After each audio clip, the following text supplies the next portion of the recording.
thank you for joining. This is our kind of first opportunity to really give a short presentation on what's going on with the Demand Hub project. There's a lot of exciting stuff going on at the moment within the university itself as well. I don't know if any of you've seen online, but Professor Grover and one of the other team's members have produced an anti-COVID-19 nasal spray. So there's a whole host of activities surrounding the university in the current climate. But what I'd like to do today is just give you a quick overview of what the Demand Hub project is, and then lead into Dr. Gillian McNabb and Dr. Richard Williams, who'll give you a bit more about who they are, what they do, and how they support the programme. So if you bear with me 2 seconds, let me just get the slides up.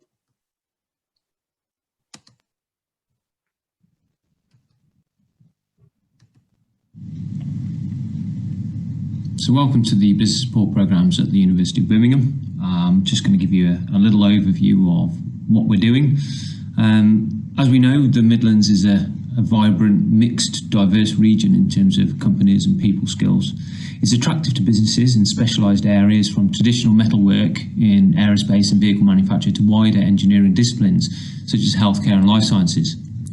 The project I'm going to talk to you about, which is the Demand Hub, is aimed at the healthcare and life sciences, and in particular at SMEs, and that's the EU definition of less than 250 employees and sub 43 million euros in turnover. We're also talking about those SMEs looking to access the market, so you don't actually currently have to be active in it. The Demand Hub project itself ran from the 1st of July this year, and it has a life of 3 years to it, taking it to June 2023.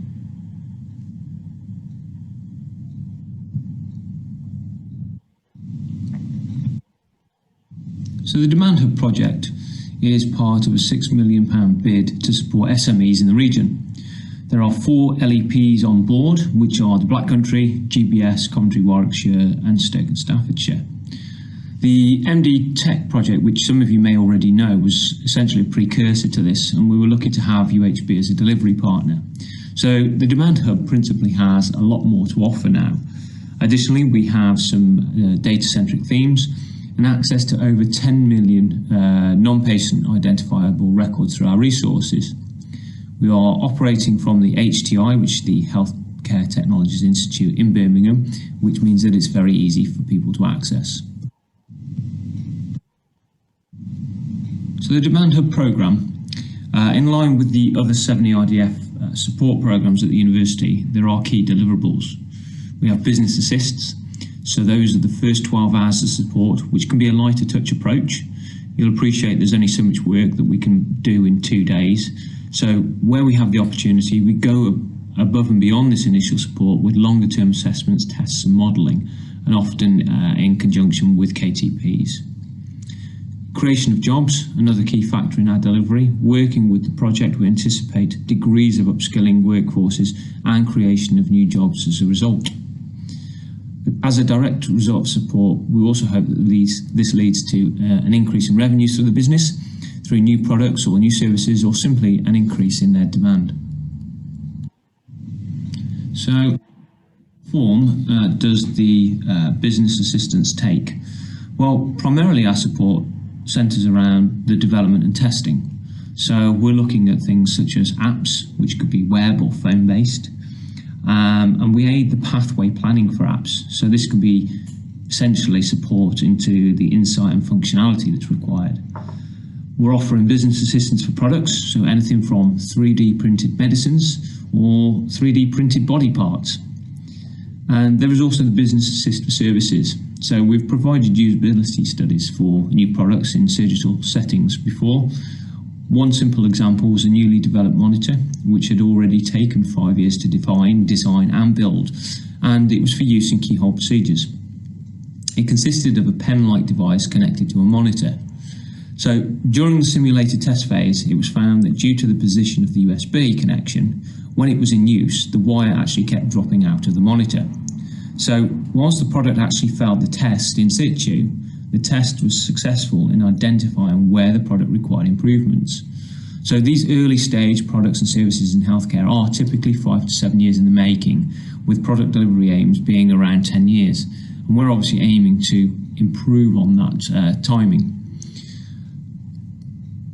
The other component to our offer is the regulatory or business assistance for MDR, which is the medical device regulations, and indeed ISO 13485. ISO 13485 is designed to be used by organisations involved in the design, production, installation and servicing of medical devices and related services. Our academics actually have experience here and have developed products themselves, so they also have the practical as well as the working knowledge of the requirements for both the MDR and ISO 13485. The Demand Hub project also has anonymised data sets. So HDR UK, which is the Health Data Research UK, are running a project called Pioneer, which is led by the University of Birmingham, and it includes partners such as Microsoft, UHB, Sandwell, Birmingham Women's Hospital, to name but a few. There's a total of 17 partners. This data is derived from integrating information about how acutely unwell people access and use health services. This Pioneer data that we have access to could be used to support innovations in healthcare and deliver advances in clinical care. Principally, it will identify areas for research and development of new diagnostics, therapeutics, and digital health interventions. Demand Hub will be in a position to link businesses developing products in line with this research. So, Demand Hub's output aims. The primary goal is to support and accelerate the speed your product reaches implementation or a market-ready phase. We will harden results you may already have or be expecting from our labs as a leading institution. We can provide access to our services and equipment which may otherwise be prohibitive for your business to move forward. So XRD, laser diffraction, cell labs, or specific research and testing environments. UOB can become a strategic resource. It means we're often able to access the university or the hospital areas where feedback for goods services could be lacking, or where access to equipment knowledge from our amazing academic team or indeed ideas will benefit your business. Ultimately, this programme is free, brackets, subject to state aid rules, so please ask. So why not take advantage of it?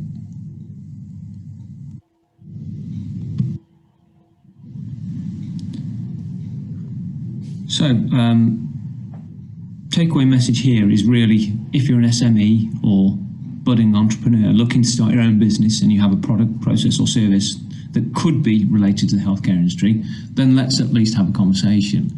You can find my contact details below there, so that's d.sear@bham.ac.uk. We also have a number of other programmes running, further 7 programmes within the ERDF team.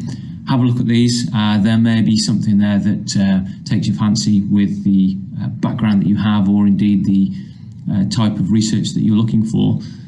Just get in contact with myself and I will channel it through to the appropriate individuals. Many thanks.